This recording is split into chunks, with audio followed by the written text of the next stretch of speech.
The automotive industry has been active for more than a century. During this time, the automotive industry did give us some amazing, beautiful, and well-made vehicles for the general. Cars eventually will one day stop its production. When the model of the car stops, some people will remember and love how great the car was, while some cars is history.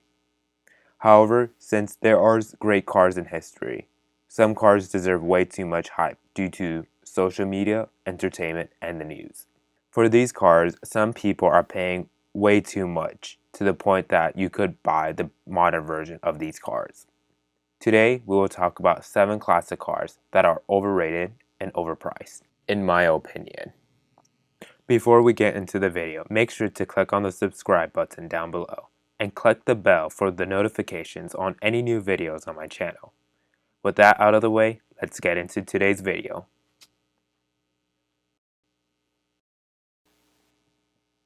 Number 1. The Toyota Supra 2JZ. There is no doubt most car enthusiasts love the 2JZ Supra. Its powerful and reliable twin-turbo V6 delivers more than 320 horsepower. Also, it is a famous car driven by Paul Walker in the Fast and the Furious franchise. For these reasons, it has become very popular, especially in the JDM community, and most of these cars are heavily modified. Although this car is a popular and well-known sports car, people are paying way too much for this car. For example, this near mint Supra that is an anniversary edition right here was sold for more than $175,000.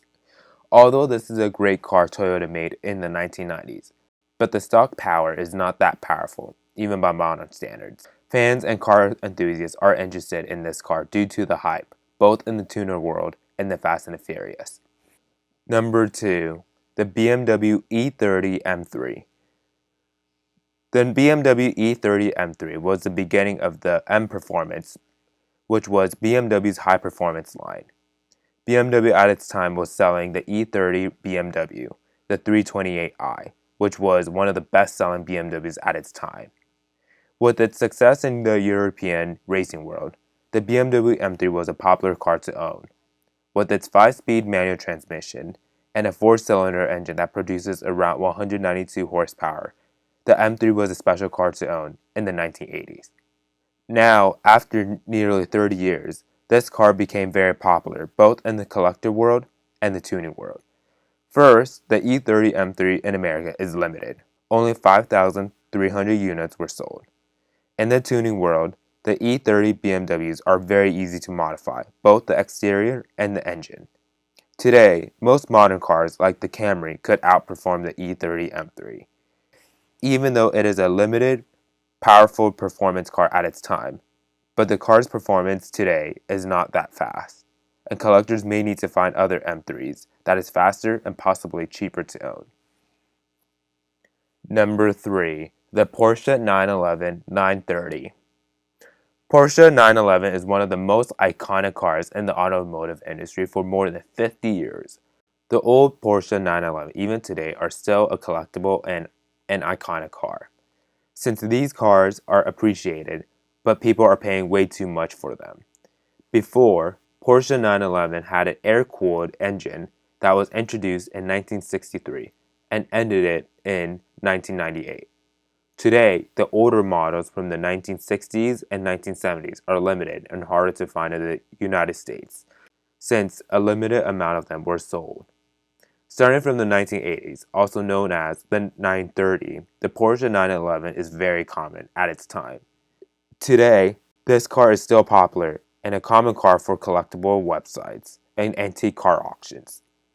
The last 2 generations of the air-cooled engines, which was the 964 and the 993s, are definitely an overrated 911 models. People are paying high prices on these models because these are the last 2 generations of the air-cooled engine before they changed into the water-cooled engine, which was the final generation of the traditional engine from the Porsche 911. Although these 2 generations of the 911 became more of a daily use vehicle, but other vehicles at its time that were competing with the 911 were more advanced. For example, today, these people are paying for these generation of Porsches up to a brand new 911 GT2 RS. In other words, this car is definitely not worth that money, especially for its performance, interior quality, and technology. Number 4. The Land Rover Defender. When people think of Land Rover, they think of rugged, tough, and a strong off-roader. That is true, and the Series 1 Land Rover was the first production Land Rover ever built. Ever since the end of World War II, Land Rovers continued to modify and adjust it to the daily needs. In 1983, Land Rover created the Defender, which ended its production in 2016. In Europe and Australia, the Defender acted as a commercial vehicle. There is a fire truck, service vehicle, and a military vehicle. For the civilian vehicle, the Defender was very cheap and depreciated fast. In the United States, though, the Defender did sell. However, when the car came out back then, it was not very popular due to the high maintenance and the poor performance. Also, in the United States, it competed with the Jeep Wrangler and the Ford Bronco, which were a lot cheaper and easier to fix. Therefore, the Defender for nearly 4 years stopped its production in the United States. Today, with the rise of SUVs and the popularity of boxy SUVs, the Defender is high in demand, especially in the United States. Many tuning companies and restoration companies modify these cars to match with the US road standards. Some of these companies are charging these Defenders a lot of money, to the point it is possible to purchase a brand new Range Rover. Although this car is fun, cool, boxy, but the quality and the technology and the price is not worth it, since there are many other options to choose from. Number 5. The Toyota AE86. When people think of this car, people will think of the very famous initial D Manga. The AE86 is a light performance car based on the Toyota Corolla, which is a compact sedan from Toyota. It is definitely a great drift car, but also a very easy car to modify. More importantly, this car is a car that is very fun to drive in winding roads due to its lightness and nimbleness. Over the decade, the car has gained a lot of fame, especially in the initial D manga fans and JDM communities. During the mid-2000s, there was a movie called The Initial D, and the main character did drive an AE86. The AE86 also appeared some cameo scenes in the Fast and the Furious. Plus, some of the games such as Gran Turismo, Forza Motorsport, and Need for Speed are some of the popular racing games that have this car. With these reasons, the AE86 became another fan favorite in the JDM community. Since this car gained a lot of fame in the gaming world and the JDM community, the average asking price has grown up to $20,000. Most of these cars are modified, and it is rare today to see one in stock and in a pristine condition. With its performance, this car became a classic, overrated car due to the fame in the digital world. Number 6. The Nissan GTR R34.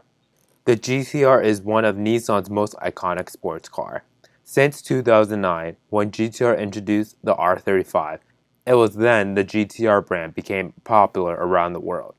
Before, GTRs were only sold in countries who had steering wheels on the right. The R34 was a special car, where it was one of the first GTRs that had modern technology.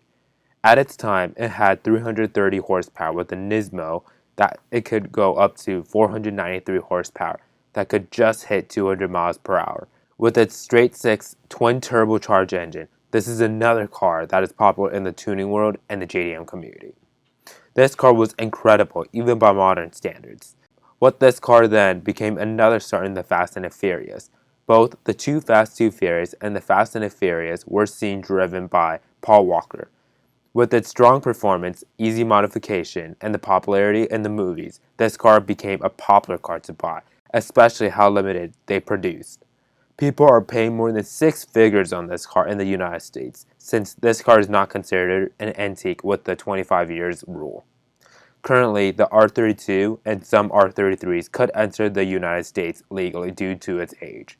Still, these two cars are pretty pricey due to its limited production. when the R34 is old enough to be entered to the United States. This car's value will continue to increase. Number 7. The Honda NSX. In America, the NSX is sold as Acura.